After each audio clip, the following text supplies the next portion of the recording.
लोग अभी चारों तरफ से भ्रांति फैला रहे हैं कि 5G जो टेस्टिंग हो रही है इंडिया के अंदर, इससे कोरोना वायरस फैल रहा है।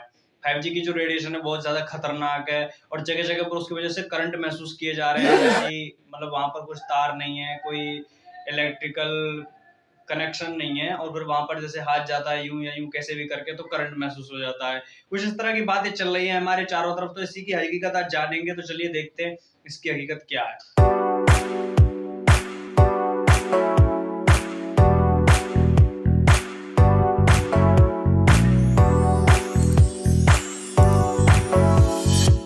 सबसे पहली बात है कि इसके लिए कोई बहुत बड़ी पड़ताल करने की ज़रूरत नहीं है, कोई बहुत बड़ी जाँच करने की ज़रूरत नहीं है कि क्या है, क्यों फैलता है, कैसे नहीं फैलता। इन बातों में उलझने की ज़रूरत ही नहीं है यार। एक चीज़ आप देखो, बहुत से देश हैं दुनिया के जिनके अंदर 5G बहुत पहले से है, आज से नहीं बहुत पहले से है और वो लोग चला रहे हैं 5G। तो उस टाइम पे उन लोगों के देश के अंदर कोरोना वायरस क्यों नहीं आया? और ये क्यों आया? अगर 5G की रेडिएशन से ही, इसकी टेस्टिंग से ही कोरोना वायरस फैल रहा होता, तो बहुत पहले आ जाना चाहिए था। बहुत देशों के अंदर 5G है, लेकिन वहाँ तो कुछ नहीं हुआ ऐसा। जब कोरोना वायरस आया तो फिर सभी देशों में फैला, वहाँ भी फैला जहाँ पर 5G है तक नहीं, जिसकी टेस्टिंग नहीं चल रही, जिसके बारे में अभी कोई प्लान भी नहीं है, वहाँ पर भी कोरोना वायरस फैल रहा है। तो कुल मिलाकर ये है कि इसकी बहुत पड़ताल करने की ज़रूरत नहीं है। इन बातों से सीधा पता चल जाता है कि कोरोना वायरस का 5G से कोई कनेक्शन नहीं है। बहुत देश हैं जिनके अंदर 5G है, ये सबसे बड़ा सबूत है कि उनके अंदर कोरोना वायरस नहीं आया।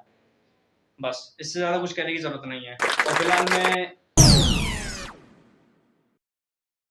जो एक चीज़ है वैक्सीन के बारे में चल रही है खबर कि वैक्सीन लगवाने से मौत हो रही है लोगों की।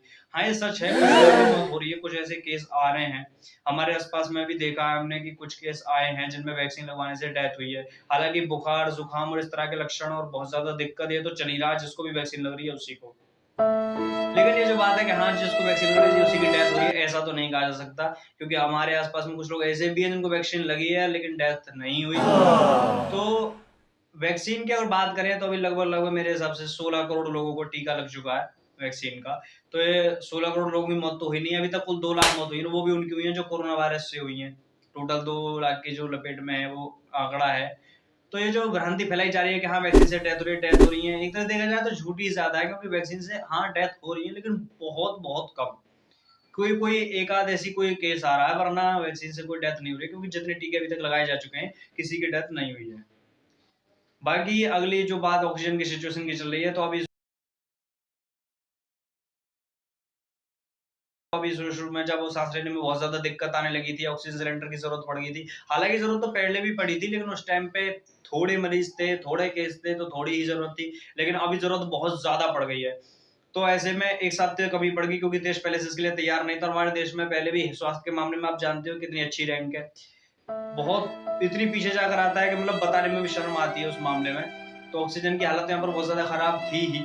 तो अब एकदम जब एक साथ उस चीज़ की ज़रूरत पड़ गई तो कहाँ से आए? तो एक साथ बहुत ज़्यादा प्रॉब्लम हो गई, बहुत ज़्यादा डेथ भी होने लगी उस वज़ह से। लेकिन अभी वो धीरे-धीरे रिकवर कर लिया गया है, ऑक्सीजन सब तरफ से आने लगी है। अब तो जगह-जगह पर कुछ लोगों ने अपनी तरफ से ऑक्सीजन का वो सिस्टम बनाना भी शुरू कर दिया है। तो अभी फिलहाल में ऐसी ऑक्सीजन की कोई दिक्कत नहीं है और ये जो वैक्सीन अभी सरकार ने कहा है, वैक्सीन दुकानों पर भी उपलब्ध हो जाएगी। कुछ दिनों के अंदर मेडिकल स्टोर पर या कहीं जाकर आप वैक्सीन ले सकेंगे। तो ये वैक्सीन ये जगह-जगह पर भी उपलब्ध करवा दी जाएगी। बाकी तो देखिए अभी सब कुछ चल ही रहा है इसके कोरोना के अंदर, आगे का परिणाम देखिए क्या होता है। अभी तो कुछ कहा ही नहीं जा सकता। तो चलिए इसी तरह के इंटरेस्टिंग टॉपिक्स के लिए हमारे चैनल पर बने रहिए। इसी तरह की वीडियोज़ लेकर आपके सामने आते रहेंगे। तब तक के लिए